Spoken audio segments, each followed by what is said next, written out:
So in this chapter, we're going to talk about how to know if you should expand. Before I get into the points, I'll just tell you a little bit of a personal story. I think it was in my late 20s, I started a coin laundromat business. It developed into be a small chain. Really interesting. Successful first store, incredibly successful second store. Thought I had the model down and thought that I had the formula down. And so um, what I did was start opening up more and more businesses.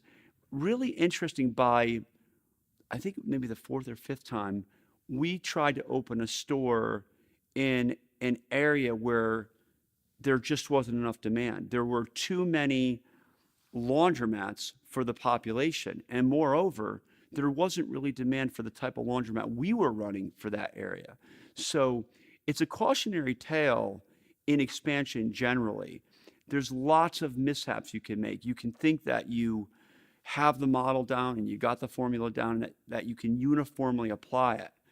So we're going to talk now about some of the things to look for when you're looking to expand your business. The first major point with regard to that is to keep in mind that some businesses will never be able to expand. Like some businesses, and that's fine, are meant to be niche businesses. In the early part of my career, I thought with hard work that any business could expand. That's just not true. I mean, some businesses are meant to be niche businesses. So don't always think you have to expand. At one point in my career, I did consulting and I worked with a lot of entrepreneurs. Not all of them, by the way, are the way the media or Hollywood portrays them to be, like these trailblazing, um, high growth, aggressive, risk taking people. They don't all think that they can expand their businesses endlessly. But I have to say, I was one of those people. And I really didn't have a good feel for the ball on the fact that some businesses can only grow to a certain level. The considerations around growing your business. Well, when is the right time to grow? You've got consistent and consistently rising revenue. That should be proof.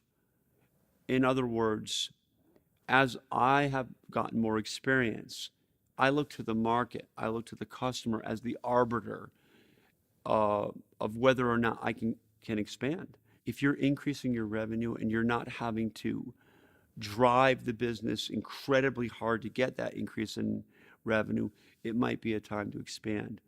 Size of market is the next one. It's a big consideration.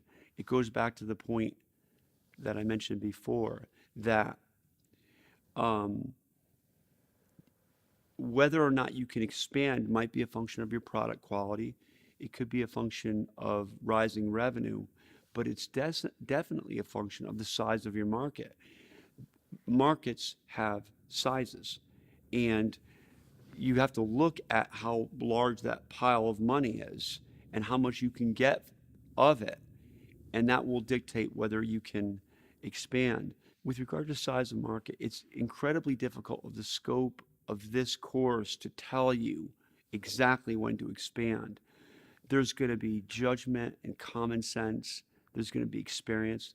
There's also going to be mistakes. And don't forget that. Sometimes you expand and you can de-expand. Sometimes you can expand and de-expanding, bringing down, is an impossibility. You can't do that. So, for example, if I'm running a retail store and I open another retail location, the cost of closing that location is going to be much higher than maybe expanding by hiring one employee. These are complicated. I'm not saying they're not possible, but the purpose of the course is to just give you things to think about. But the size of the market, big deal. The last company that I was in, SageWorks, when we started, the size of the market was small. We made new products to make the market bigger, and that made us more successful. But for the first 10 years, and it was truly 10 years, we were trying to push our revenue beyond the reasonable ability to scale based upon size of the market. So it's a mistake that I've made. Ability to manage the expansion. It's a big deal. Bain did a study about 10 or 15 years ago, a really fascinating one. And here's what they found. And this is very much a reductionist view of what they found. They found that no company can really grow more than 100 or 125% a year on a sustained basis because no company can manage the expansion. The reason I mention this, and this is for you tech people, is we get the impression a lot through reading stories about Google and Facebook that your high tech companies are growing 500% a year, 1,000% a year. That's true sometimes, but extremely rare. And they don't usually have the ability to manage their expansion. So when you're expanding, you got the revenue, you got the market, but you have to ask yourself, can you reasonably manage that expansion? And if you can't, now you have to hire managers to come in. And are they going to be able to really do it? A lot of pitfalls to growing a business, this is the truth. Should you expand into other related markets? Really interesting.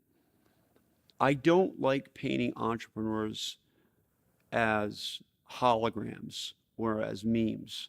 I think sometimes Hollywood or the media sort of comes up with this sort of like prototype entrepreneur. I don't like doing that. But I will say that I've met a lot of entrepreneurs that start jumping to other businesses. They're successful as, I don't know, dump trunk operators, and then they become surgeons. That movie doesn't end well. This guy out in California, Musk, he's got like electricity and cars and something about Mars. I mean, he may be able to do all that. I mean, he's maybe a super smart guy, but that is extremely rare. Most people are good at doing one thing.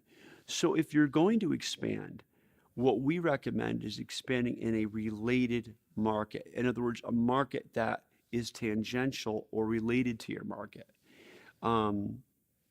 So even that can lead to failure. I'll be clear about that.